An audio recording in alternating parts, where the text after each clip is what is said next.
तास आज अमित शाह यांनी पुण्यामध्ये येऊन जी मुक्ताफळं उधळली त्यावरून 2 मुद्दे नक्की स्पष्ट झाले.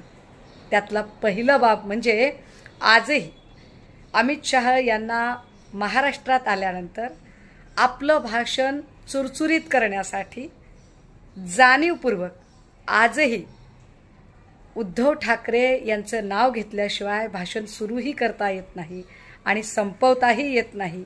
याचा स्पष्ट अर्थ असा आहे की तुमच्यासमोर महाराष्ट्रातलं सगळ्यात मोठं आव्हान हे उद्धव बाळासाहेब ठाकरे या नावाचं आहे. आणि दुसरी महत्त्वाची बाब अशी की ज्या पद्धतीची अत्यंत थिल्लर भाषा, सवंग भाषा आज तुम्ही पुण्यामध्ये केली त्यावरून तुम्ही हे सप्रमाण सिद्ध केलं आहे की पार्लमेंटमध्ये तुमच्या पक्षाचे खासदार रमेश बिधोडी